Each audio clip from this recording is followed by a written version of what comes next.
Hi everyone, it's Veronica Bartolini with Codebreaker Real Talk. And today is a very special day again because we have Tom Althouse in the house and Celeste. So today's kind of serious. When isn't it serious, right? But we're honoring today. Today's a show for Tom Althouse to honor his children. And so take it away, Tom. You have the mic. Thank you. Well, all right. So yeah, I had a thought too. I keep thinking how time passes, and the other side usually uses time passage as a way to say, get over it. To anybody, get over it. That was long ago. And really, when it comes to children, there is no time passage. They're always in our heart, and we always remember them as young. Sorry, very emotional for me. So I did want to take a moment to remember again the children on Maui, and just lift them, if we could, just like a couple seconds, just give it to them, if you could.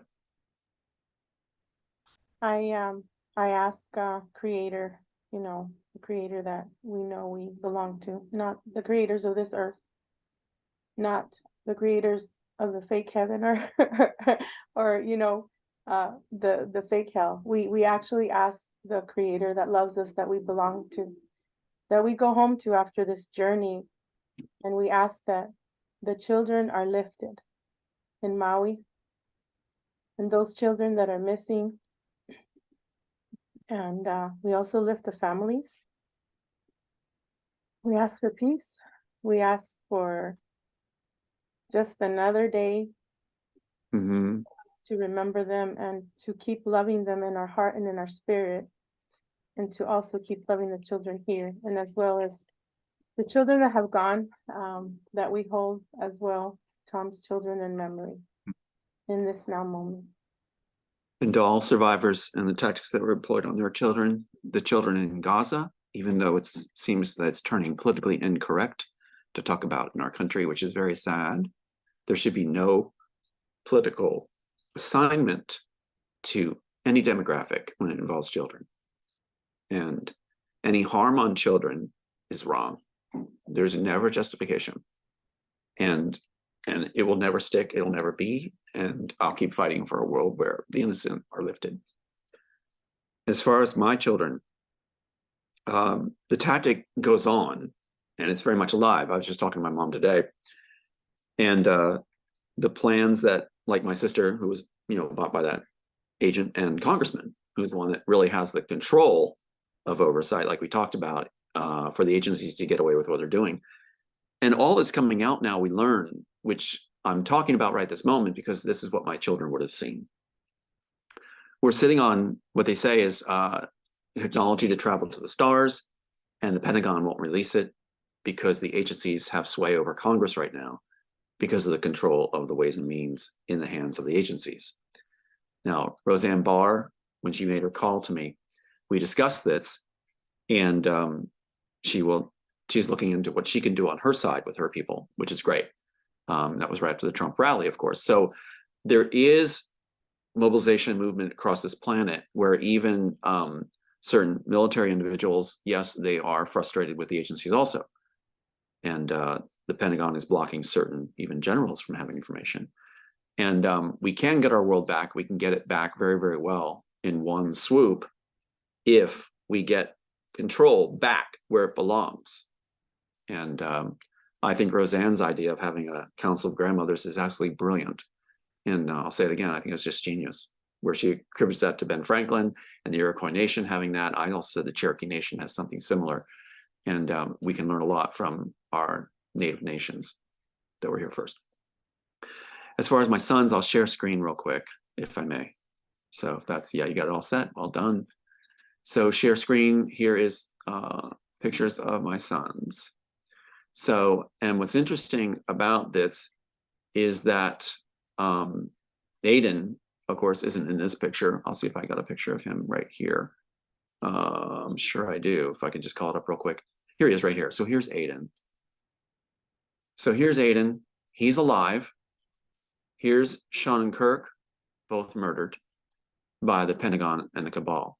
And we know it's the Pentagon because they're the ones that covered up the stories in Stars and Stripes. They said they'd do an investigation. Kirk was actually revived and alive. And Stars and Stripes said they'd do an investigation. That story was squashed, of course, by the Pentagon. And he was cremated. Both were cremated without me having a chance to see them, which is in our screenplay. You can see I'm trying to hold it together. Now, at the same time, one of the tactics is to mock you for this. One of the things going on right now is they'll call you a crybaby. They'll say that you're a man baby. And this is what there's no empathy, no kindness in the cabals or their function or strata or the Pentagon or the agencies. There's none. And the minions they employ, like they bought my sister and my brothers and stuff, my other sister, they also lose their compassion and they become very cold for success and rewards. Now, Aiden was almost killed a number of times. We were at a home in Canada. There's a man named Derek and Lorna Stratton. They took us in from the Honeypot Wife, was a friend of the Honeypot Wives, took us in Canada. We slept on a cement floor and they had a guest room. We weren't allowed to use it, cement floor. And then I was locked away on a false 302, one of the many that my sister was inducting with the congressman, Andrew Doe's group. And Aiden was told to cross the street at 8 years old, heavy traffic, by himself, while Derek Stratton sat in the car to watch what would happen. So while I'm shut away and his poor boy is trying to see his dad at 8 years old, he's told to cross a busy highway at the hospital to see his dad while the man's waiting to see if he died. This man would call him Rugrat. He called him, it's Derek Stratton in Canada, Brantford, Canada, called him over after Sean was killed. When we're at the house, Sean was killed in his SUV. So Derek Stratton at the table there calls Aiden over, come see this, and shows them a smashed up SUV and says, nobody would have lived through that, to Aiden, who was 8 years old at the time. This is what they do. They try to destroy your child and make them die. Now, what did they do to mock us at the same time? Well, real quick, the entry in the Matrix, of course, if we go to that, and thanks for letting me air this out for you. The entry in the Matrix is Owen Patterson as one of the high schools, Owen Patterson High. That's the production manager of Matrix. Now, the joke is they named a high school after him, right? And put it in the graphic. And this is also with my ex-fiance's birthday as Neo's, March 11th. My name, my dad's name, my high school, Central West High. All these entries, alluding to what my birthday was changed to in July 22nd when I was being erased, as they do erase you, the agencies. So Owen Patterson is there as the high school. Now, what's interesting is Owen Patterson becomes part of Jumanji, the project Jumanji, right? And what happens there? Well, he has the school as a production manager, Brantford High School in Jumanji, right? That's where Aiden was attending school in Canada. So what they're doing is they're laying it out in order. Let's just lay this up here as a surviving child. Keep in mind, the Disney attorney had called me, which is on tape, and said, the reason cars are pulling up in front of my house is to show me that they can get to Aiden anytime they want. And Aiden was the last surviving son. I was supposed to feel grateful that they hadn't killed him. But if I did interviews, they would kill him. Aiden is the one that said, Dad, if anything happens to me, you finish the job.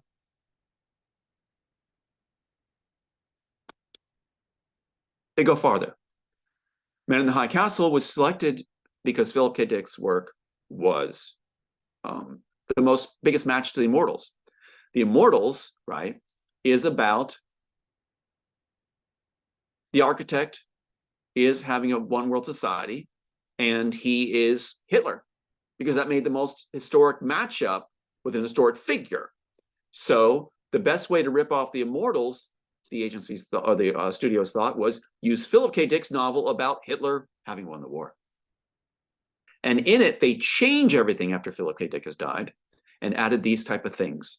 Here is 12/7 on the file for this main character, Takomi, who gets murdered.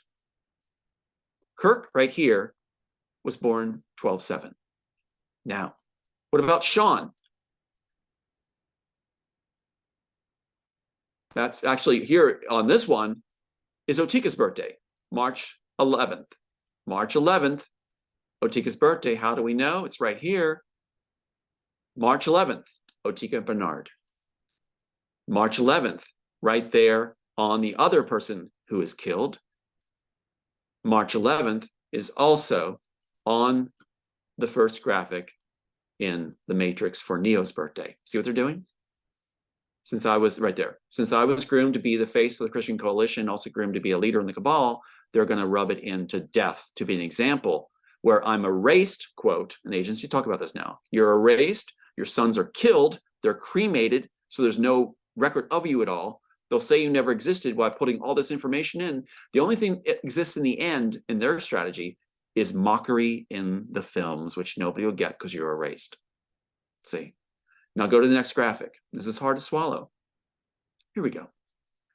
Let's pull up Sean. Here's Sean smiling before he's murdered. There's Sean's birthday, right, and Man in that Castle with the other man that was killed in the file. These are all from the same file. Kirk's birthday, Sean's birthday, Otika's birthday, my birthday multiple times for Joe Blake that was killed, and my mom's birthday, who was supposed to be killed. And my sister's supposed to finish that off as she killed my dad. See what's going on? This is what happens at the high level. Now, what do they do to rub it in about Sean? Well, right before he's murdered, they make sure we are going to have that mocked clearly. And here's how it's done. We go to this series, The Good Place. In The Good Place, you have a character named Shawn Michael. My son's name is Shawn Michael. So in The Good Place, Universal Studios, where my script went to, you have Shawn and Michael as the evil ones in The Good Place, which is actually an evil place. So they're saying that Shawn is in heaven in an evil place as a leader in evil. In it, you have the main character here, this woman says, my birthday was October 14, 1986. Well, October 14, 1986 is not Shawn's birthday.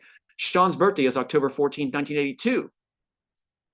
That's what I used to tell people when I lied about my age. I was born in 1982. So October 14, 1982 is her birthday. And the character talking to her is Shawn Michael. Shawn Michael, born October 14, 1982. You can't make this up. You can't get around it. Now, they celebrate the death, the turning of Otika, who was engaged to be married with. Let's just hit this real quick, because she was going to be stepmom to Sean and Kirk. So this is Sophia. This is Otika Ball, now Otika Bernard, with me, and this was at a Rockefeller celebration after we had pitched the film together. She was at the pitch session. So that's why they needed to get rid of her or buy her off in order that I would be separated. I was engaged to be married to her. Her birthday is March 11th. Now, I showed you some things where they had her birthday entered into the documents, such as Neo's birthday in the first graphic in the Matrix, right? So that's right there. You can see it better. March 11th, Otika's birthday, along with Central West High, my high school. And then what you see in Man in the High Castle, they have multiple entries of Otika's birthday, such as here, which in Germany, in German, which is a German file, the month goes second, the day goes first. So that is March 11th. On the tape burning, you see the same thing. When Juliana in Man in the High Castle burns the tape of Smith, right, the main Nazi, burns the evidence, you see on the tape March 11th in German right there. So they also put her birthday on that. The reason that's so significant is that when Otika was turned, that's when the Wachowskis were given the work in 1995-96, see? And so when they got her to turn, it broke me. When I was broken, they get the work. They celebrate that throughout Hollywood, especially in Man in the High Castle over and over, and in The Matrix. That's why it's Neo's birthday. She was given that honor, because that's what broke me. Now, if you look also at this graphic real quick, again, this was supposed to be Sean and Kirk's stepmom, right? A beautiful woman who is Senator David Boren's niece and Paul Ryan's distant cousin. So it would have meant that I was at top tier, you know, I was being grouped top tier with the Republican Party, and I would have been married in to that family. So yeah, that was our future destroyed. They destroy your futures. And so here we have this graphic that, remember we said that when she was taken, I was broken, ended up in the hospital, I was destroyed. They mock that in The Matrix too. specifically. The only time I ever caused any kind of harm to myself was when I lost her. And to deal with the awful pain of the world being destroyed and being mocked, I took a paring knife and twice along my hand, slowly sliced, just to try to keep focus. It's like what you see in that one movie where the animatrons are, it's actually Matrix uses the scenery as I suggested they use, Blade Runner. So the one gentleman tries to stay focused by doing that. So Bane, what happens with Bane, let's put her aside a second and we'll stay on track here. With Bane, and stop me if it gets too much to follow. What happens with Bane in the character right here? You have this character, see that little character down there, that little box? Let me blow it up a second. This is from the actual pages of the Immortals. And what you have is the character Bane actually, they have Neo looking through Smith's eyes to see, or looking through Bane's eyes to see Smith. Now, right here from this page from the Immortals, you see that happening. The one former agent and Neo is standing there, the Neo character, are looking through the eyes of this character, Steve, who's Bane, former friend of theirs, who's now an agent, and they talk to Smith. And they lifted it right there and did the same thing. Now, what's also interesting about Bane, they wanted to get some more mileage out of Bane. So they have Bane going like this before he talks to Neo. He slices his hand with a tiny knife twice, exactly where my scar is on my hand. Right where my scar is. Exactly. On the same hand.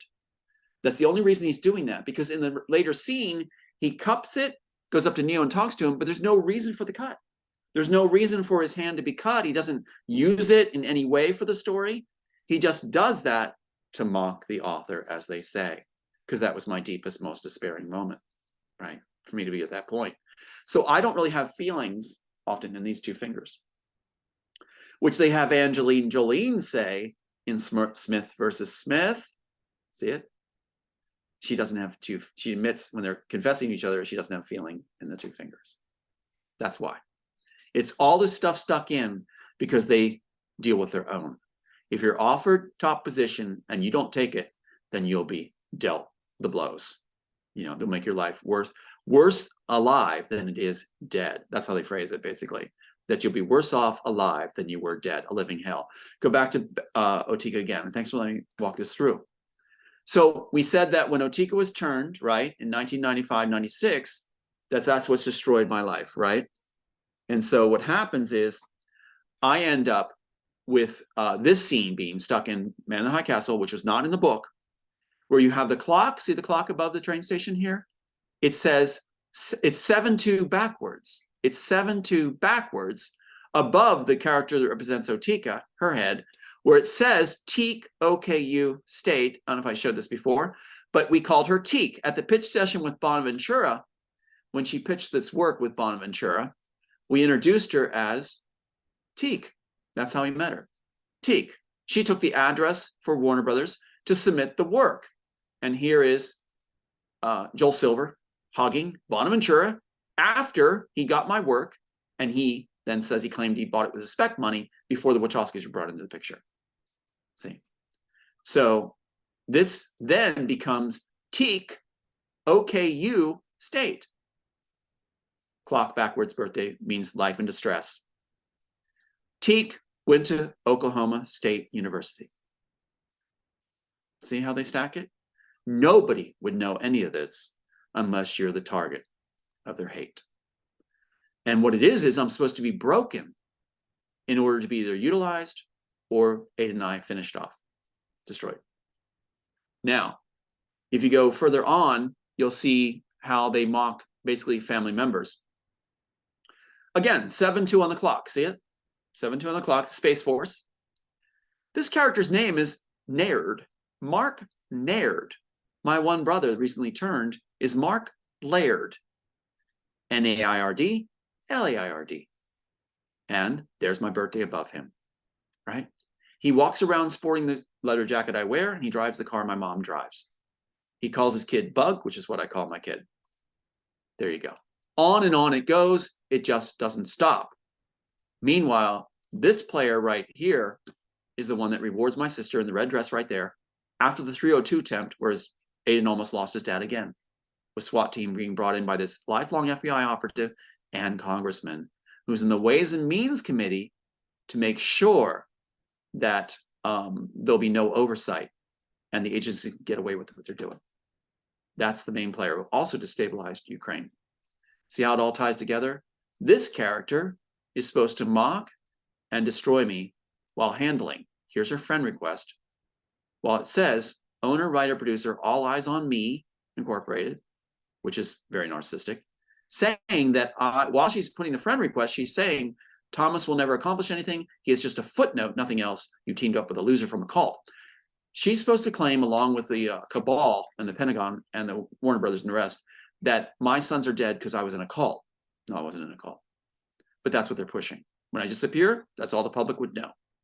They say Thomas is not seeking justice, just pure ego and publicity. That's from her, Sophia Stewart, putting a friend request, writing that when she's saying, I'm just ego and publicity, when her company's name is All Eyes on Me. So it's narcissist spinning around. Now, she did not win an Academy Award, but this is a publicity photo to mislead her followers. And we find out that she was employed by Warner Brothers, just as Tom Hanks was. Real quick review. Tom Hanks, employee for hire by Warner Brothers, Time Warner, and HBO, ordered and commissioned to write The Immortals, take credit for The Immortals, with a data certificate that says that he created The Immortals in the Copyright Office after my copyright.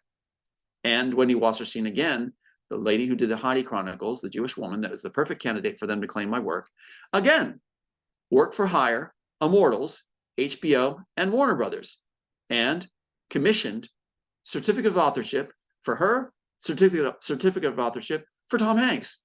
Both are given credit for my work in the Copyright Office. Isn't that something? That's how big this gets. That's why, because I survived, we could win this thing. Man in the High Castle, 7-2 on all the clocks, all these watches. You'll see it time and time again. Walking Dead, clock backwards, reverse it means life in distress. 7-2 when you reverse it. Walking Dead again, clock backwards, stopwatch, 7, okay, reverse it, 7-2-59. 7-2-59. So in the original shot, it's backwards, life in distress, life over. Reverse this image in Walking Dead, you have 2-7, 1 before the 59, exactly, which is my exact birthday in Animatrix. That's something. And in Walking Dead, the scene was shown after his son is killed. So they're saying your life is over. What did Spielberg do? Let's review real quick. Steven Spielberg, he does this in Minority Report. In Minority Report, he has Captain John Anderton. Again, this is Philip K. Dick from Man in the High Castle, Philip K. Dick, Minority Report. He said he never wanted his work altered. Steven Spielberg alters it after his death. In Man in the High Castle, it's not about a film, it's about a book, but they changed it to a film because my story is about a film. In theirs, in Minority Report, Philip K. Dick does not have a Captain John Anderton. He doesn't. But that's my dad's name and rank. He doesn't have a boy named Sean or a son being killed. But he puts it in Minority Report. Because in this, in 2002, Spielberg's committing pre-crime by doing a film on pre-crime, by saying that when Captain John Anderton, Tom Cruise's character, note Tom Cruise will always be in the ripoff films. He will always be in the ones representing me. In fact, Valkyrie, Tom Cruise plays the character representing me. And in Valkyrie, you see my birthday above the Chancellor's head when he's going to take over, but fails. My birthday's above his head on the clock, 7-2. You also see it on the watch, and but enough of that. That's all through Man in the High Castle with Tom Cruise. Now, I'm sorry, Valkyrie with Tom Cruise. Then you have this one with Tom Cruise. Captain John Anderton, when he is actually when he's put away or going to be put away, they're claiming that the reason he's going to be 302'd or put away in the manhunt is because his son Sean was murdered. Well, in real life, after this is out, Spielberg gets his dream come true. My son Sean is murdered, and they put me away on a 302 and tell Aiden to cross the street with their goon handling us. sleeping on a cement floor in Canada, having control of everything. What's interesting too is this, my son, Sean, was married to a woman that was a player inside. And what's very interesting is what happens to her once she moves on from the picture. As soon as he dies, she gets a full makeover and the true colors are shown. And that's very chilling when you look at what her actual pictures are. I believe they're down here. Let me see if I can find them because I think this is very important to see if I can find them. Let me see. Okay, so if I don't find them, I don't find them. We'll just move on from it. But what's interesting is she sports all kinds of tattooed things to show Cabal and the Satanic Church. And that's after the death. So she was there to handle my son and never met me, didn't have me invited to the wedding, made sure he was handled. And when he came to see me in California before he was killed, she did not show up. I've never met her face to face. Her job was to handle my son. And then she was rewarded afterwards. So that's how that was done. I can't find the graphics right now. Another time we'll look at that. All right. So Sean and Kirk. All right, on and on it goes. Let me stop sharing and we'll talk about what's happened recently. So to try to get Aiden to commit suicide, first of all, they'll say that my sister's employed, my brother's employed. They say that I'm waving a gun around and going to shoot them. Then they say that I'm going to shoot my son. I never have. Out of all the hundreds of interviews I've done, I've never said that. That's also supposed to make ladies afraid to be with me because they don't want me married in a good relationship because that means that they can't 302 me, right? And that means that I'll be successful because I work best in a situation like that where I'm celebrating and bouncing with someone. They can't create despair. So the whole tactic is make it scary. And they have anonymous, as they call them, to approach any one woman that would come to me. So all these amazing women would come to me and say, I want to date you. Some said, I can't breathe around you. They were very complimentary and very sweet.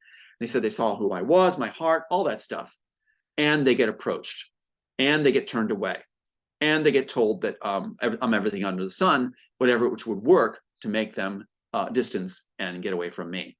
I've lost so many wonderful people that have been turned by this tactic. And it's like, it's clockwork. They do it every time. And they call it warning them off. And so Aiden would have had amazing moms in the past, hand over fist. We could have had, any one of them would have been an amazing relationship. And they get pressured and they start to feel, well, why are they all coming at me, these people I've never met, and saying these things from the government and stuff? If there's not something to it, there might be something to it. I can't take this risk. And one of the caveats they throw in is you're never to talk to them again. Don't let them know we talked to you. That's why they're called anonymouses. See how it works? System's very effective, and very powerful. So that's what we're dealing with. Now, they also go after your clinicians. I actually did a thing where for Aiden's benefit, I went and got tested, right? Just make sure I had a clean bill of health. Since they're throwing these things at you, like delusional crazy is one of their favorite things to throw, even online publicly. So I got tested and the results were gifted genius, they said, tremendous empathy, and PTSD residuals from loss of sons and loss, everything taken away and being mocked. So clean bill of health, it really comes down to. Then I got a call from the clinician or the actual psychiatrist that did all this testing, right? She said on the phone call, she's afraid to write the report. She had been contacted and didn't want what happened to me to happen to her family. She didn't want to write the report. So on a tape call, I did tape it.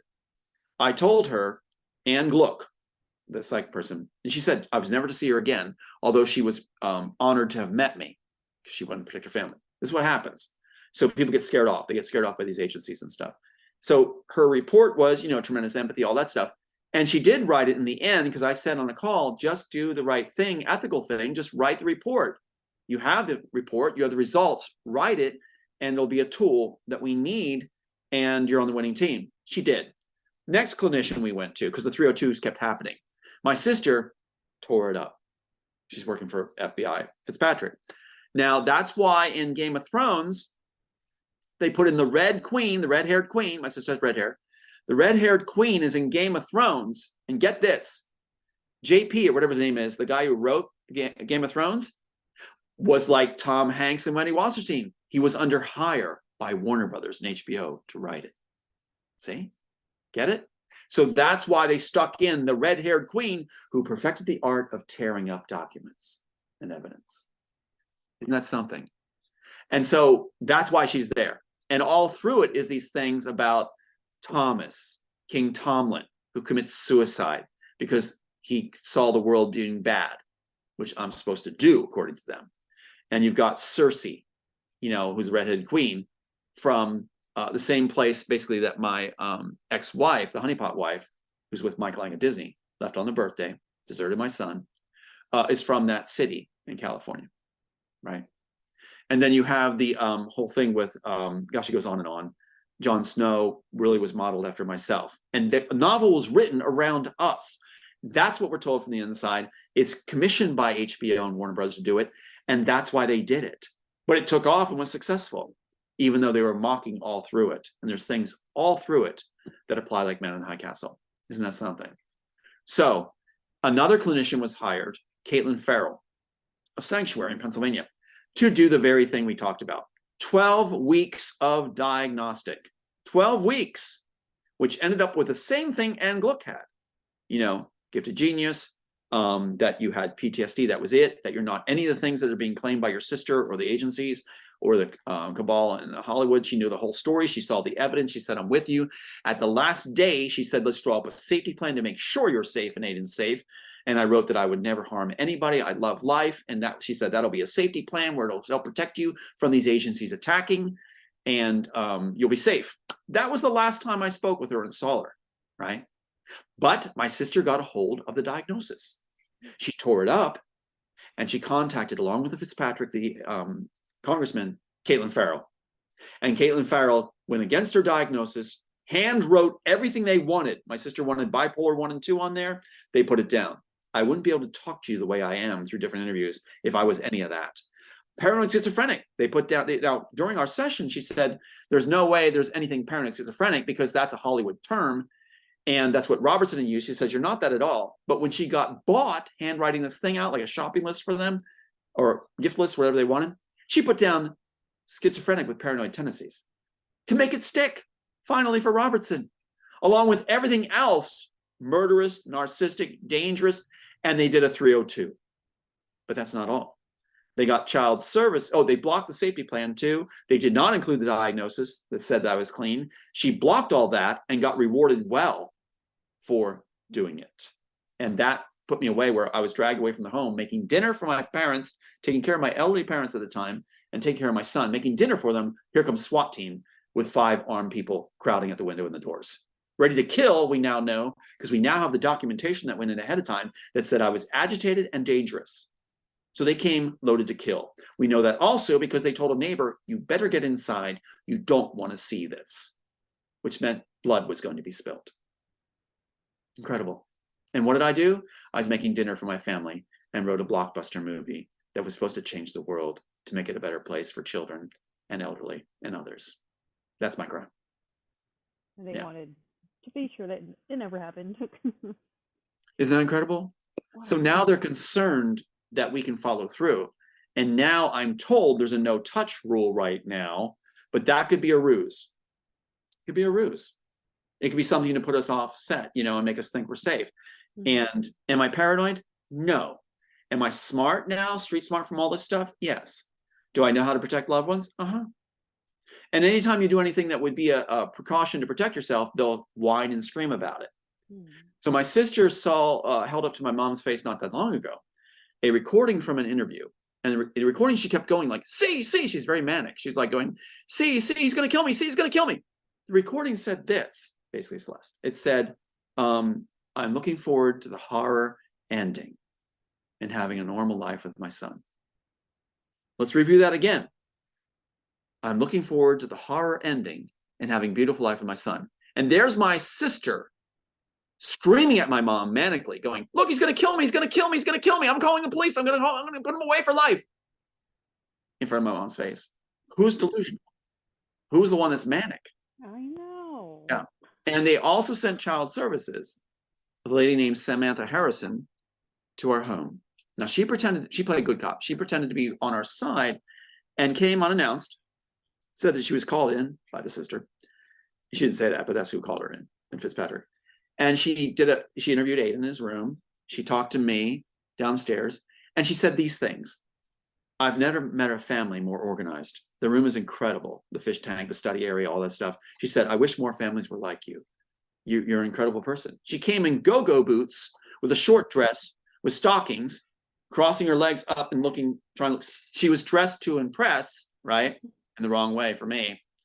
And there she is just complimenting and saying, okay, don't worry. We have to respond to these things and there's nothing we can do about it. So we have to come out, and don't worry. Next time we'll just come out and we'll just write it off if they do it again, but we can't do anything about it.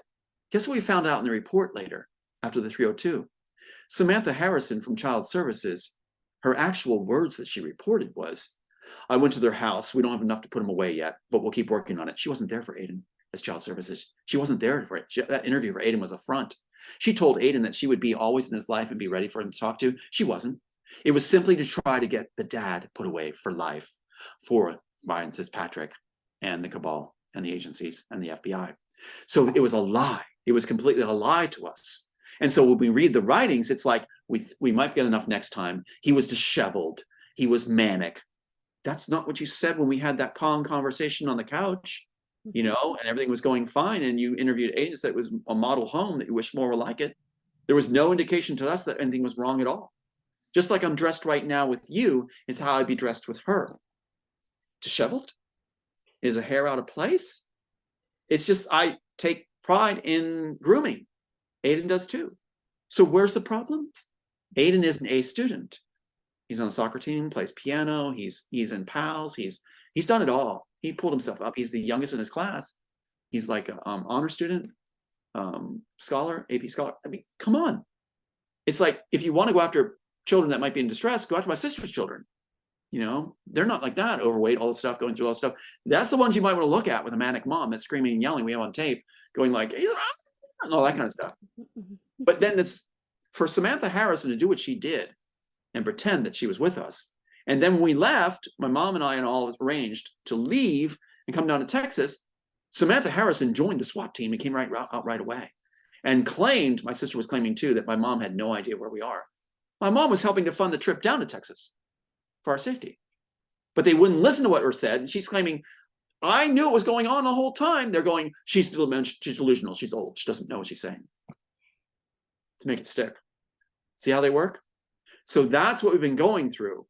And one of the worst villains in this whole thing has been Samantha Harrison of Bucks County Child Services for misleading my son in many ways. I asked for the services they were going to provide, like aid, things like that. I thought, yeah, they'll help Aiden with his schooling. They never provided it and said I turned it down. I turned it down. So that's how they work. That's why our country's in such a mess right now, obviously, is that child services needs to be very much investigated. They're simply an arm with a psych services. Caitlin Farrell of Sanctuary, they're part of an arm of the cabal, the FBI, the Pentagon. It really comes down to the Pentagon. Now, when the Pentagon is called to carpet, which they say it'll never happen, they're claiming it'll never happen. When they are, we're going to have tech released that's going to advance us all in such a great way. We're going to leave the Stone Age. We're in the Stone Age right now compared to what they have. And they've been holding it back and claiming they'll never give it. Well, Congress is supposed to have oversight over the Pentagon. And that's what I told Roseanne Barr about how to do that, about revealing the man that could do that, that could unleash this and stop it from happening. So I'm going to share screen one more time with you. And then we'll go to talk and discussion. I think we covered it pretty well. So here's again, Brian Fitzpatrick with a sister who became this. She said she's all about power and success now. So it's man. Now he's confessed homosexual. He's gay. And they're always saying, why aren't you married? It's garden club women and stuff. He gets angry if you ask that question. But she jokes about him being gay, saying that any man that's with her doesn't have to worry anything because he's gay. Well, he's part of that homosexual sex ring that Pat Robertson had and is a fan of Pat Robertson. That's why he's also in the Ways and Means Committee to make sure everything's covered up. He also did this, a Justice and Policing Act, where he's calling for even further that there be qualified immunity, complete immunity for every police officer and agent, that no one could prosecute anybody. A police officer can come up and shoot your baby and they would say they have immunity, according to Fitzpatrick, because he's saying police and agents do nothing wrong. So there's no reason to have any kind of, they should be immune to anything. Is that not alarming? So yeah, And then you have, here we go. So in this article, the local article, again, in the Intelligencer, and this was a cover article, we call it cover articles, where since the 302 failed, right? The 302 failed on me, right? And so what you have here, or is this right before? This is right before the 302. So he did cover article before the 302. That's right. Right before it, he does this article in Intelligencer, which excuses his behavior in Ukraine for doing what Biden's accused of, which is getting rid of Viktor Shokin, who's the equivalent of, he's the prosecutor general, which is like the attorney general, it says here in the United States. So in 2014, Fitzpatrick was dispatched to get rid of Viktor Shokin to make sure Ukraine would become puppet state of the Pentagon. And then your biolabs moved in. Here's the monster, Pee Wee Herman of the Congress, is the one that made this all happen, which now Biden's in trouble for. He also says over here in the article, asked for his opinion, Fitzpatrick's office provided a statement that Shokin was a hindrance to anti-corruption efforts. That's why they stabilized Ukraine. We got rid of their system. And they're saying he wasn't moving fast enough on reforms that they wanted and things they were asking for. He wasn't pushing for reforms, they said. He wasn't moving on the cases that existed. He also says here, Fitzpatrick's office he claims that he's not supposed to talk about these kind of issues, but he goes on. He says, the congressman's personal experience regarding former Viktor Shokin was that he was not cooperative with the FBI's anti-corruption efforts in Ukraine. That's a sovereign nation. The FBI has no right to say anything that goes on in Ukraine, not their territory, not their sandbox, not their turf. You have no right, FBI, to go over to Ukraine and dictate terms. That's like Ukraine's security force coming over here and saying that we're not doing the anti-corruption efforts that Ukraine wants. And so they're going to destroy this man's life. This Fitzpatrick is the one who's schooled and trained in defamation, destruction of character, destroying a person's life. He even says intellectual property confiscation or claiming is part of that tactic and process. See what's going on? Over here, Fitzpatrick's office, okay, so it says, so they claim that they're not supposed to talk about it, but he also says that the office commented that they're rebuking Trump for standing up for Viktor Shokin. Trump, in this case, actually did the right thing. He's saying this man should be left alone. That's the right answer. And so, yeah. So this whole thing, and he even says about the $1 billion in aid here, warned Ukrainian officials that they would not receive $1 billion in loan guarantees unless Shokin was removed. Extortion. So there you go.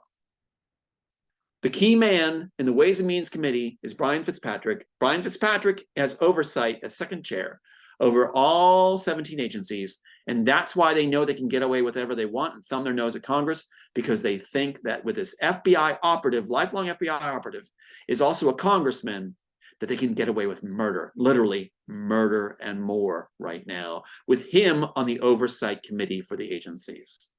That's what I passed to Roseanne Barr. That's what was said at Trump's house when Roseanne Barr was calling me from.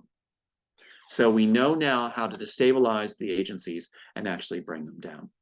They are not federal agencies. They are private groups that are back to the age of Lincoln's, bodyguards. Actually formed, the CIA was actually formed right around World War II for sabotage, infiltration, murder. So what are they doing in our country? And they make this claim. The FBI claims this: we only go after those who go after us. Think on that. We only go after those who go after us. Then why are we paying them? Can you imagine having someone in your house right now? They're supposed to be protecting you, right? A murderer comes in, heaven forbid, and the FBI operative tells you, Veronica, I'm sorry, your son and you are fair game because I only go after those who go after me. As long as he's not coming after me, I'm not going to do anything. But I'm here for your protection. So pay me. I give you the FBI. When you make sense of it, when you whittle it down, when you see what is, it all comes clear without all the muddying. And keep in mind, the agencies do muddy the waters. They have people all through the truth movement that are put there to make outlandish claims so people get confused and the truth movement loses all steam. And that's exactly what's going on right now. Right now. And you'll see the main targets are brought to bear by these people. First, they play nice with you. They treat you really well, and then they just come on. And when do they come at you? On birthdays. And when this happened recently to me, on Sean's birthday. They came out hot and heavy on me on Sean's birthday. And when was Sean murdered? The Ides of March, when Caesar was murdered. And what was I groomed to be? The leader in the cabal, a Caesar. So I'll open up to you guys. Go ahead, Celeste. That's my life. Yeah, dude. Thank you, Tom. Well, that's the FBI. They're just as useless as a used condom. Federal Bureau of Imbeciles. Yes, that's exactly what they are. We could save a lot of money by defunding them. And you know who can defund them? Guess who can defund them? The Ways and Means Committee, right? The Ways and Means Committee. Can I show you one more thing? And then keep talking to me. But let me go. Keep talking while I show this to you. No, I do agree that we need to write letters and have them defunded. And then also, you know, the rumors are that in Ukraine, there's the labs for the new VI. That is true. That is true. That's coming, the two that are coming. They're there. They're there. That's why they were upset about Russia coming close to them, because they were demanding they not look at that, at the developed weapons that U.S. was developing. It's backwards. China and Russia was complaining about the U.S. creating biological weapons.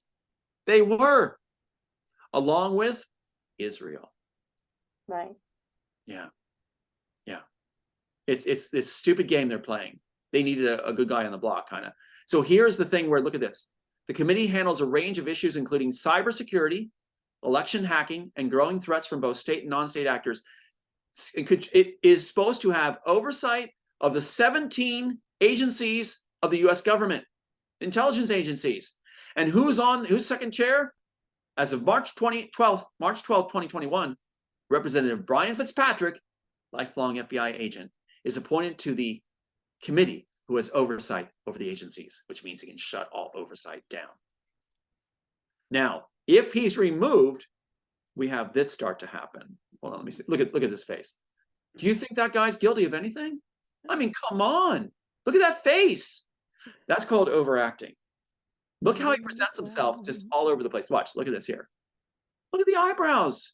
Such a sensitive man. Such a caring, loving. You couldn't be guilty of anything. Let's just shake his head. No, I couldn't. It's almost like that, right? And then look when he loses his focus. When he's actually caught in the moment, here's the real face of the man. Right there. The eyebrows grew back, maybe a little. Look at that. Yeah. Look at that. There's the real guy. Now, let me just find that one thing I want to show you. Here's all kinds of messages here through FBI being contacted. Here she is getting another reward from Brian Fitzpatrick. See it? Another reward. She became a Munster. Here's the chief of police that was part of the SWAT teams that never released the footage or anything to me, getting their brand new facility, the most expensive facility in Warrington, brand new facility, police station worth millions and millions. And it also has a special hotel kind of accommodation for the FBI.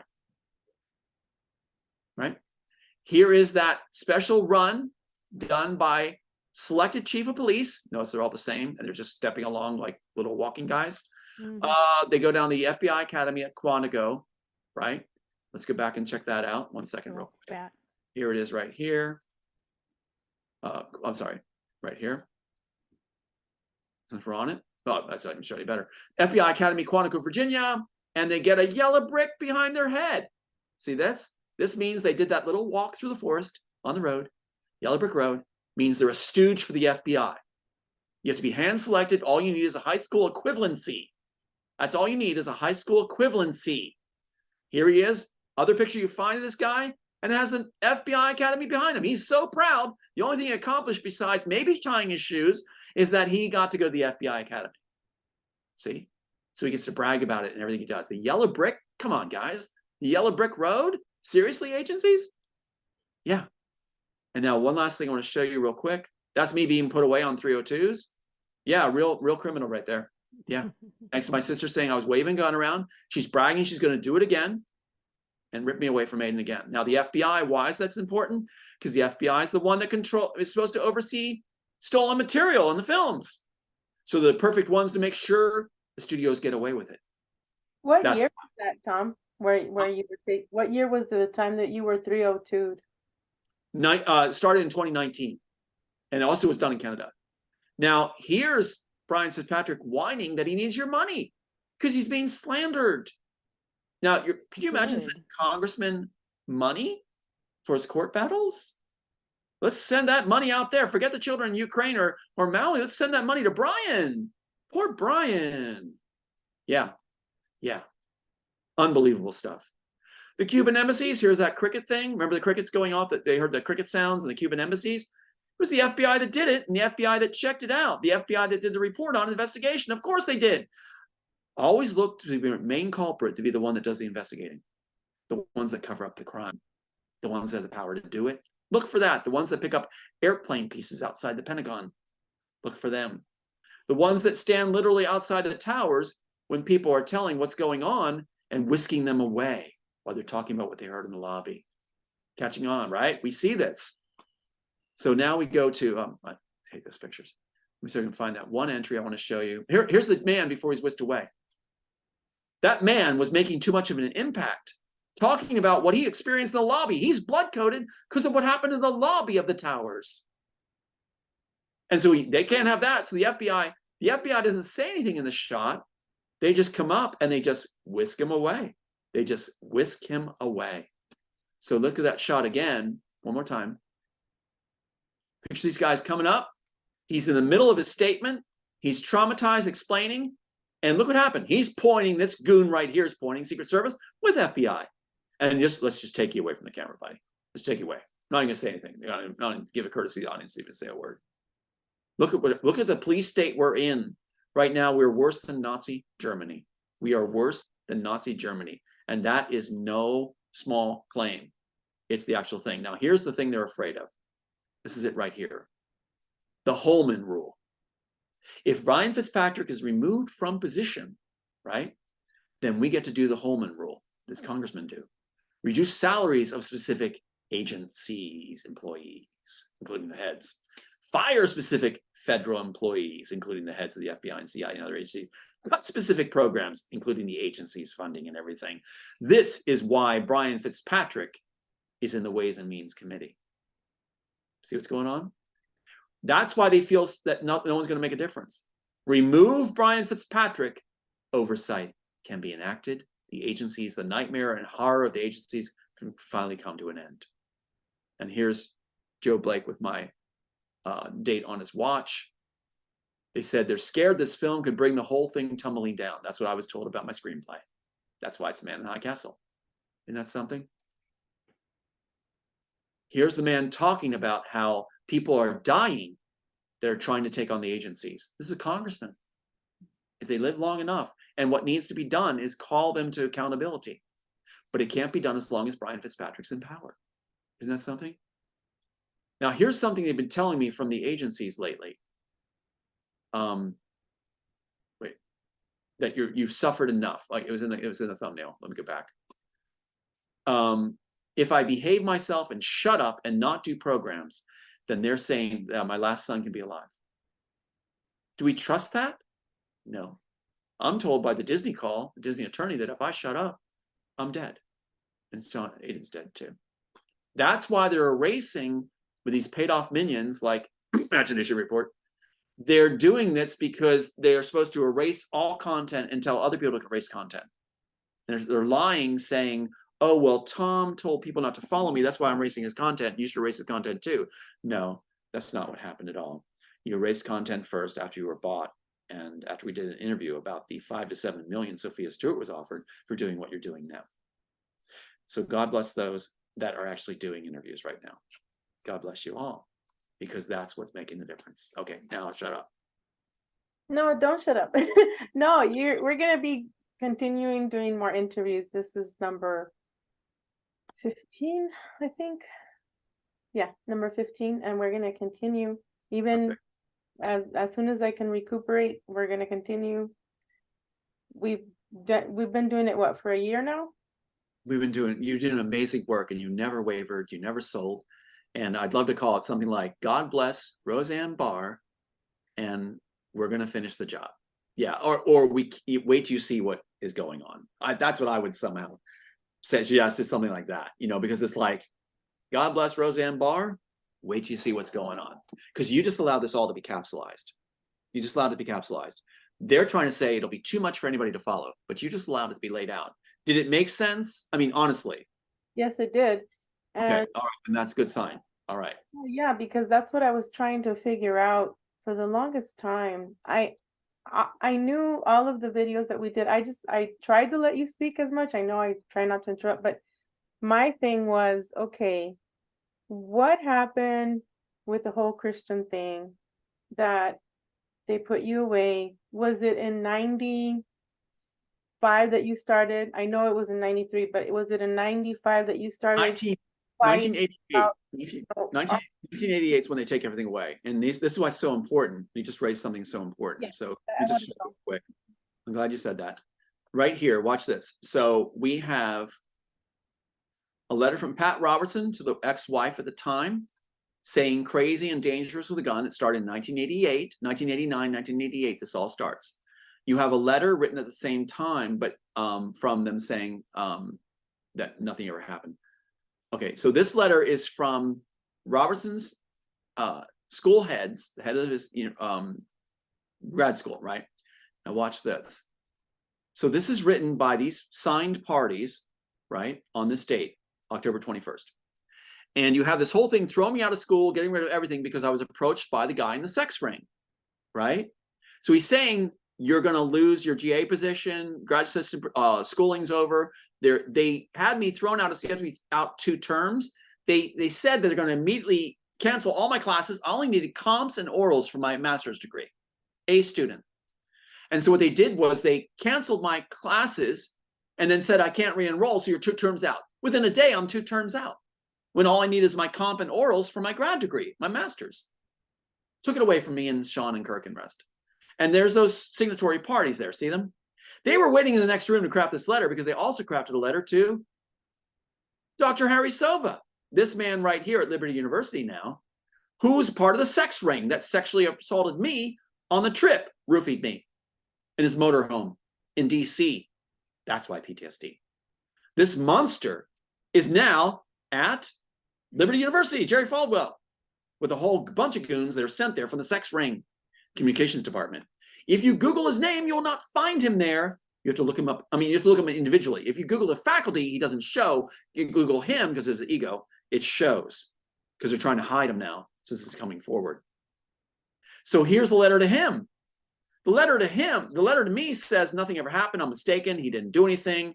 The letter to him says he's a repeat offender. He shouldn't have done it.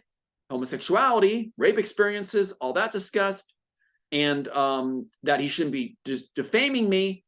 And it's the same parties on the letter. Bob Slosser, Gene Elser writing this one, Gene Elser there. Heinz Schonoff, all the same guys writing duplicate letters that contradict. I was never supposed to see this one.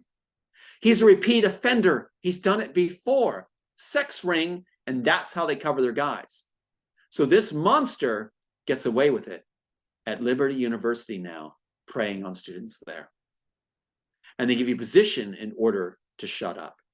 Harry Sova, the one that raped me, assaulted me. And that's why I lost everything, education. It all started in 1988, and it never stopped. 1988, it never stopped. And they said that they would never stop, that any job I get, they would be approached. Any girl that came to me, they'd be approached. They'd make sure I had no life, that my death would be better than my living. I do not. Yeah. My question is, you were at the academy, and who was the one that would tell you that you needed the 3 women? Wasn't it the same people? Yes, it's Robertson organization. They had a plan that officially, publicly, you would have 1. And then that'd be your showcase one, like Veronica Trump kind of thing, was what they see it as, right? Official. And then you have these others that are part of your life that make you comfortable. They call them comforted. And so they're in your life. And then they're often supplied by the cabal. And it's like casting a show. But yes, what the plan was that according to Robertson, that they say that God, they pull things out of scripture, out of context. They say that God intended them to have the best, and he'll go like this on air. He used to go on this like this on air. He used to go like this. Over Preston, over pounding, Preston overflowing. He goes like that's on the air. Only for those that are part of Robertson's group, not any other religious group or any other Christian group, any other church, even fundamental church. It has to be Pat Robertson's organization. He says he's the only one that tells you the truth. It's called Jim Jones call. Security forces, everything. And so then his plan is that if you like a woman, if you lust after another woman and you're part of one of his heads, then it's said that you are saving that woman's soul by having her brought to you in your life, talked into it, because she was with somebody outside the true church, which is Robertson's organization. It's called. So they justify that lusting after other women, married, engaged, doesn't matter. You're saving their soul. And that's part of the pitch they give you. They come to you. They'll say they're actually saving you by blessing you with their, and it goes further. They talk about how models, to be with models, and that's why Virginia Beach was selected. Robertson picked Virginia Beach because they had most of the models there. And these people can end up with models.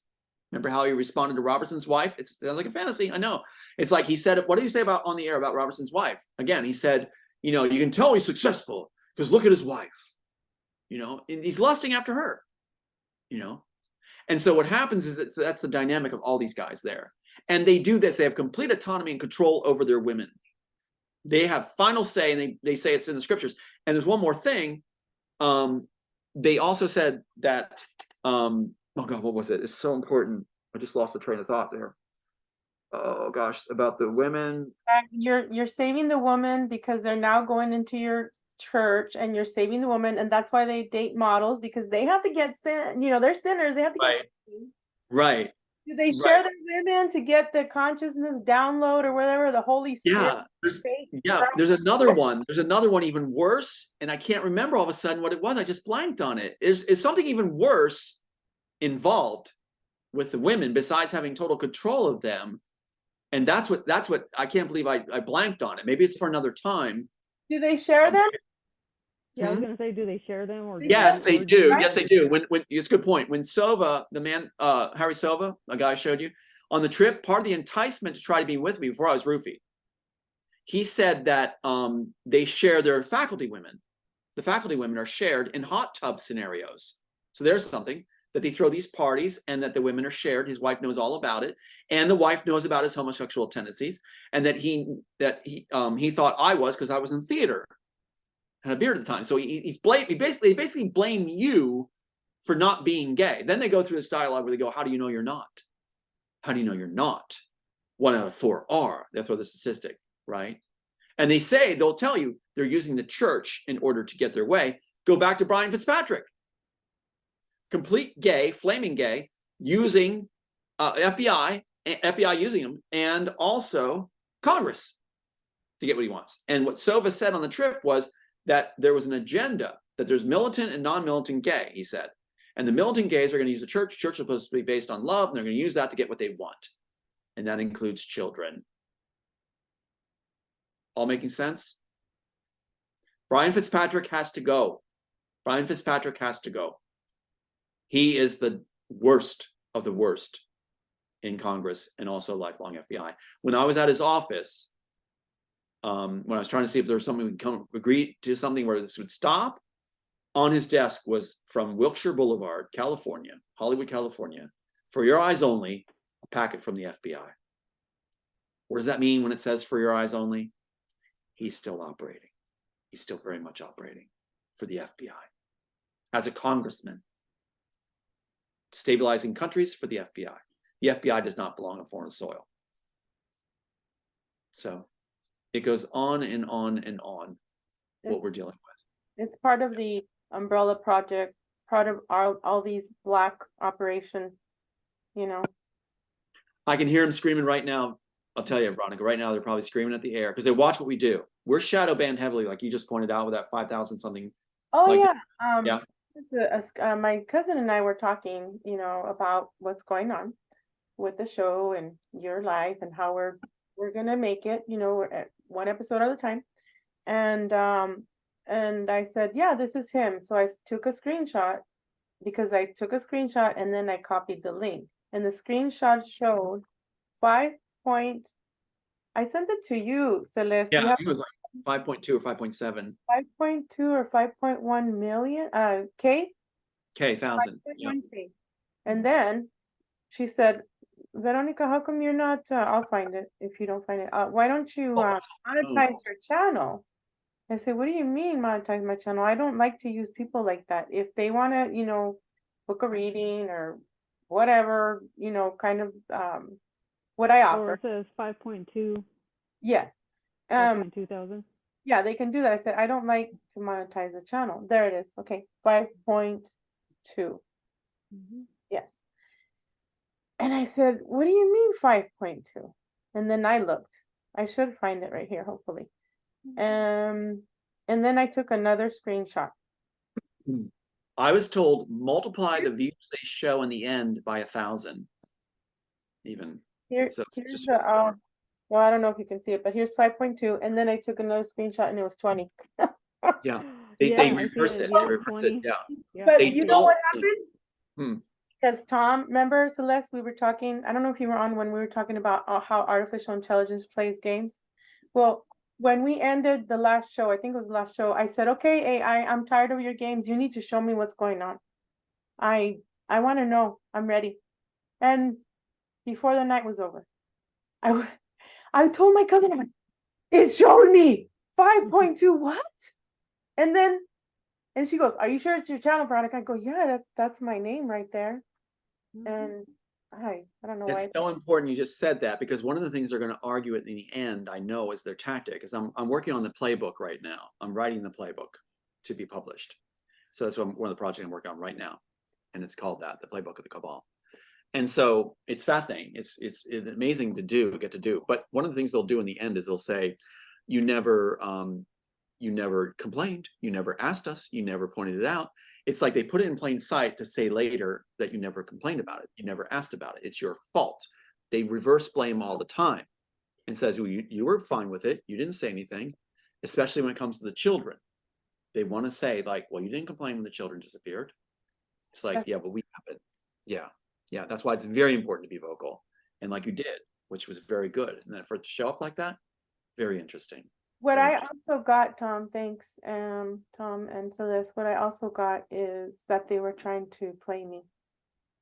So if I would have been like, oh my gosh, like, yeah, you know, they'll come to the door and then they say, hey, we'll offer you, I don't know, whatever million if you strike, like just like they did with Emma. I think that the artificial intelligence was playing games with me, but at the same time, it showed me the truth. I said, Yeah. is it true that my YouTube is shadow banned? Because anytime I would put up a video, I had friends that say, hey, Vero, I can't find your video. I'm like, what do you mean? And then I would have to go and then I'm like, it's not there. And then I would have to dig more. Oh, there it is. And then send the link. I just find it interesting that just yesterday, YouTube sent me a notification saying that my MRI video a year ago was taken down because it's false doctor information or whatever, medical information. And all I know is that when we get MRIs, they're artificial intelligence. They're also higher intelligence, right? Alien technology, and that helps you to remember who you are and gives you your memories. That's why I was denied so many MRIs with this case that I'm going through. I was denied twice, and before that I was denied twice for my back. Okay, because they don't want you to get your memories back. So when I posted that, it was just a video I did in the living room a year ago, you know, and they took it off yesterday. And then I try to argue with them. I go, no, it's facts, you know, but well, what's going to happen in the future too is that it's going to reverse on them. It's going to. There's going to be a lot of looking into by future audiences on what really happened. And when you're going to see numbers restored, they'll be able to do this instantly, easily. And you're going to have things posted where the numbers will be restored to what your views really were. And they're going to hold you up as somebody who held through impossible situation, basically, in their mind. And so that's what's so dynamic and interesting, exciting, is that you will be known very well in the future, exactly what, for Celeste and you both, is that what I was given was that wouldn't be honored on earth at this time, but in the future, great honor. So it's like that we had seen it through and kept our character intact and our integrity and our compassion. And so there will be this reverse process going on where your views will be restored and people will marvel at what was really there and how you held in there, you both held in there during the onslaughts. So yeah, so, and that goes for your mom too, what she said that was so special. So Oh, thank you. Yes, before the show, she came on to give you a few words of encouragement. very And sweet, I very saw- sweet, very appreciated. Yeah. I wanted to ask a quick question to Celeste. Do you want to talk about what you, when we were talking on the phone the last time after the show, and we were talking about Trinity and something came to you as we were talking, Celeste? I don't know if you want to talk about it or not. Like, Oh yeah, I was thinking about that too. So I'm glad you Okay. brought that up. So what I had said, because we were talking about what was it? The story of Neo and his wife Trinity. That's it. Okay. So we were talking about that, me and Veronica, and then what was it? Oh, and then something about you at 5 years old, how you started getting all your ideas, and so I said, what if? How did I word it, dude? I'm trying to remember how I put it because it just came to me, and I can't remember how I put it. But I put it as, what was it? Like you're, gosh, I have to listen to the message because It's now I including can't. in the downloads though. That's so cool because that was the creative process I went I'll through. I'll get the message, but sorry, Tom. Go ahead. That's, Sorry. no, I think it's wonderful that you're getting this coming to you, whatever that is. Yeah. She said something about, what if Tom at 5 years old was actually writing about you and him because you guys are going through the same thing, kind of.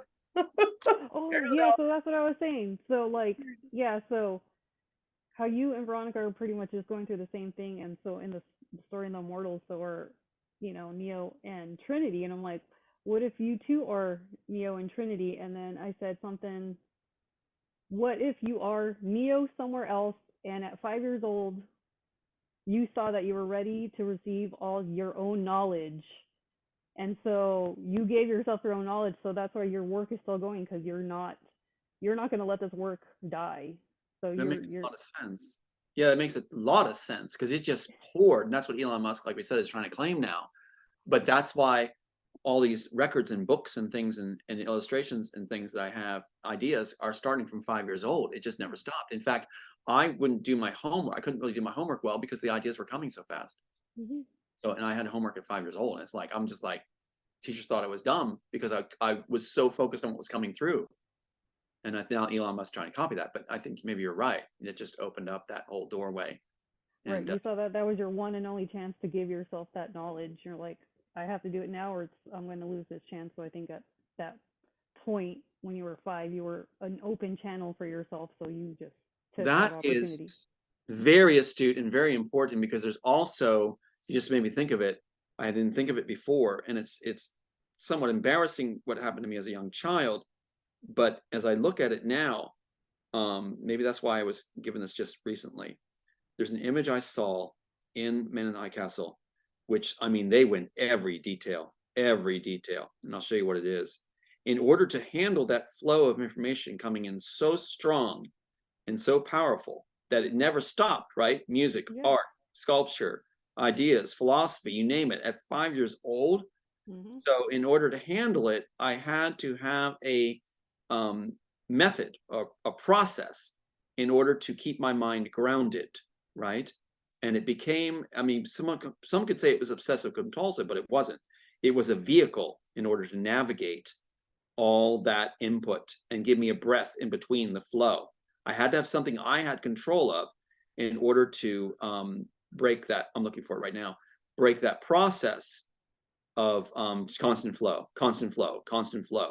The only way I got a breather intellectually or mentally was to do a repeated phrase that was silly, and it became, oh, here's right here. I found it. Okay. All right. So right here, I'm going to show you. There's nobody that would know this except the agencies. See that little bell-shaped lamp? Now that bell-shaped lamp cover is on a phone, or it's on a lamp pole, and there's 3 of them sticking out from it. 3 lamp-shaped cones on a pole. Now that's a very unique lamp, right? 3 of them coming out, almost like speakers, right? And what's interesting about it, here's the other one of the other lamps right here. While he's holding up a phone or a dollar bill representing my birthday. There's another one of them. So there's 3 of them on this pole.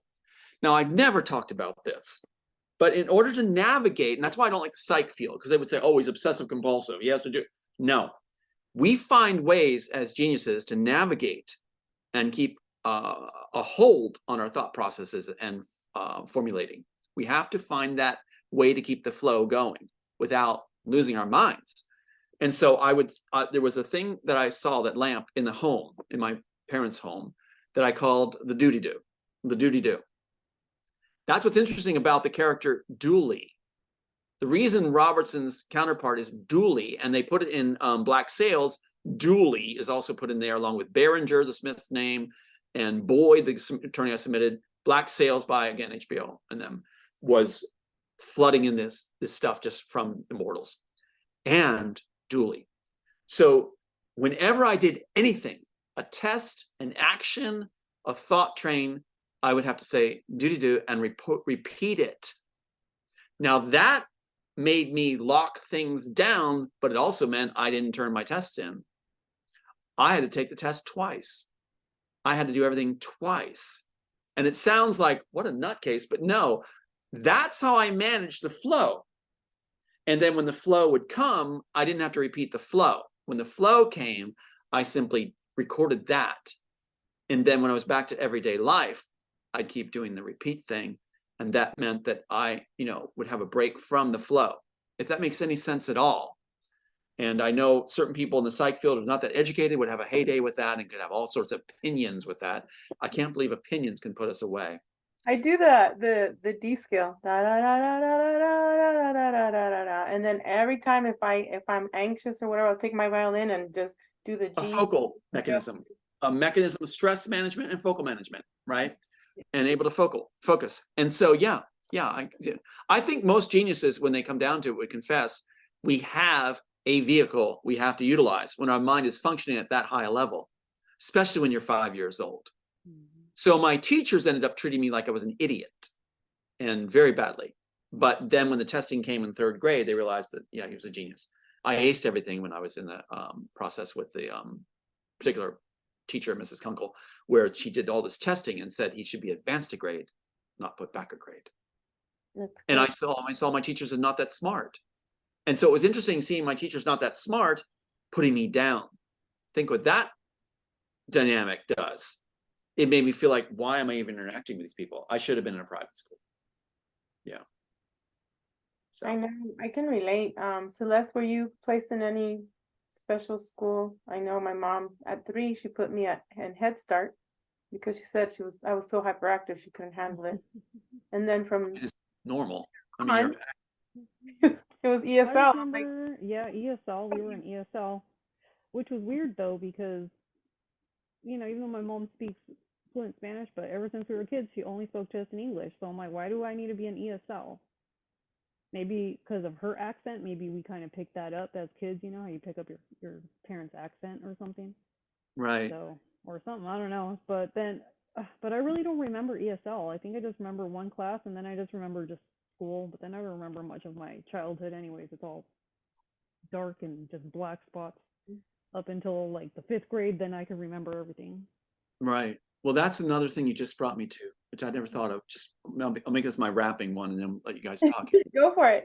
It's at Robertson's organization, they put down Hispanics. They put them down viciously, like the Nazi Party, which were ex-Nazis, were part of the organization. If you look at that letter again, Schonoff, Elser, Schlosser, all Nazi names. They were part of Nazi families. Some didn't even have their green cards. So they brought it in with Operation Paperclip. Robertson lapped up some of the bureaucrats too. And they became Nazis of the religious Reich. That's why I call them religious Reich. So what's interesting is they did not appreciate Hispanics. Also, the agency, the cabals, do not appreciate Hispanics. They're always on the fringe. They're used as an arm to cause harm. Not intending a rhyme there, but they're used as that, employed that way, always kept down. So the question is, why are the cabal, why is the religious Reich, why is the Nazis, why are they afraid of Spanish? Why are they afraid? And if you look at the history, I was a big history buff. You study history, the Spanish had it going. The Spanish really did have authority on the earth for a very important period of time of development. And they say that Spain would have really thrived even during the 1600s and everything else if they had a better bureaucracy. So they had incredible courage among their captains and leaders, incredible style and flair and courage, which I always respect. But their bureaucracy undermined them and brought them down. So what are they threatened by? Why is stigma attached to Spanish and Hispanic? And Aiden has Spanish blood. Because there's the Spanish blood, the conquistador, right? It's also some of the Spanish blood has the I don't want to say Native American, but it's the Moor line. Yes, there is there. Yeah. The melanin dominant bloodlines. So they're a mix, you know, and they're super smart, super smart. Super smart. And look how the media, does the media really bring Spain to the forefront ever? In our media news, do we ever hear about Spain much? Any ambassadors, any leaders in Spain? Do we ever hear what's going on in Spain? Are we taught it in school much? In regular school, public schools? No. Why is it always brushed under the rug? And that's how I feel. I feel they're threatened by that bloodlines, those bloodlines. They're threatened by that Isn't the ability. prince, or not a prince, the king, he's like he's a king because he's both bourbon on both sides of his mom and dad. He's bourbon. He's royalty. He's pure royalty. They thought he was going to be the Antichrist because he's tall, he's handsome, and he's pure royalty. There you go, right there. That idea of tall and handsome, dark and handsome, leadership. If you put stereotypical, sort of, different demographic of the population, different ethnicities into a room, and they had no rules, and it was one of those social experiments about who would lead, I'd bet my bottom dollar on a Spanish person who's a regular Spanish person, because just the way their orientation is, they would, I think, take charge. I think they would lead, and I think they would have sort of a flair and charisma and sort of a draw to them too. And I think that's a real threat. On a very basic level, I would surmise as a suggestion that the cabal and religious right are afraid of that type of charisma in a culture. So yeah. Yes, Tom and Celeste, they're also afraid of brujeria. They're afraid that, because we know, you know, my ancestors, we know we come from the Jinn line, so we're gonna make it happen. Right, you get it done. You get it done. Us all. And what do they want? They want people that don't get it done. They want people that don't get it done in position that'll be loyal and subservient and just take the rewards and the money, like certain people we've talked about today, right? They don't want somebody who's going to get up and say, to hell with this, I'm going to lead this the right way. To hell with this, I'm going to do this right. I'm going to be a real man. I'm going to be a real woman. I'm going to step up and do this right. Both Spanish males and females have a characteristic identity trait, it seems to be, of we'll take charge. Right. Spanish mother, Spanish padre, father, whatever. It's like these guys, whenever I've seen circles, boisterous, talking, usually just big, and help each other and get it done. Let's just finish the job. Right. Initiative, gonads, get it done. Most groups don't have that. Most are very compliant in their makeup or nature or cultural background and what the skeleton situation is. I think I just would surmise, maybe as an experiment someday or a topic to research, what about Spanish history? And what about their ability to lead? And why is the media not mentioning them at all? Why are we not taught about it in school? We are not. The only Spanish history I was taught in school was Roosevelt riding up as the Rough Riders and almost getting knocked right down that hill. So, but is that everything why the Nazis went down to friggin' South America? Because, you know, the Latin people have more flavor, more passion, more drive, you know? Because if you listen to, you know, like the banda, the Mexican music, it sounds like polka music, like the German music. Yeah. Somebody pointed that out to me, and I was like, that's dude, true. That's so right. Yeah. Like how it's so influenced. And where do we know Nazis went after the war now? What are the agencies revealing? They went right to South America, right down there. But then they talk crap about the Latinos and stuff. but then they'll They heavily still think they're fetishize over. women or Yeah. They still think they're over. The Nazis still think they're over anybody who's Latino. They still think they're above them, which is really bizarre. So yeah, It but has yeah. Yeah, it has to do with the Merovingian bloodline. The Templars, And then The- if you have Inca or Aztec, you have that warrior bloodline too. the M in your palm, you know, Merovingian bloodline. We're pretty Anyway, I appreciate you letting me speak that, because there was something on my mind. A lot of times, if we just speak what's there in the heart, there could be a reason. There could be a purpose for wanting to be born and spoken and expressed. So thank you for today and allowing me to go through that and lay it out, because they try to make it so it's too convoluted, it's too impossible to follow. They say no one's going to care. There's too much, they say. So thanks for letting me lay it out and lifting my sons, lifting the sons and daughters of Maui, and lifting the sons and daughters of the Gaza Strip, and elsewhere also. Of course, Africa has been targeted so heavy by the Gates Foundation and others. And it's like just these certain groups, they just went after them. The CIA operatives that were working with me on Maui were trying to bring me in to handle me. We're talking about piles of arms and legs in Africa they saw, as if it was nothing. They're trying to desensitize us to those young lives and their needs and their importance. And I say, no reward's worth that. And I say to my sister, no reward's worth that. And yes, you said, if I may, she said, somewhere along the line you screwed up. You did royally. You should never have left the right side. You should have done the job you were going to do and said you were going to do, and never sold out. No reward's worth it, especially from people like Brian Fitzpatrick. But thank you for this. You're welcome, Tom, anytime. Thank you for being on, and it was an honor doing all these videos and interviews, and we're gonna keep going. And I'm just gonna take a little break, and then we'll come back full force. And I'm sure that, Tom, you'll have more information and more breakthroughs in 3 weeks. Yes, We'll be back yes. in 3 weeks, and love you 3 guys. weeks. Thank you, Tom. Thank you, Celeste. So much, both of you. Thank you.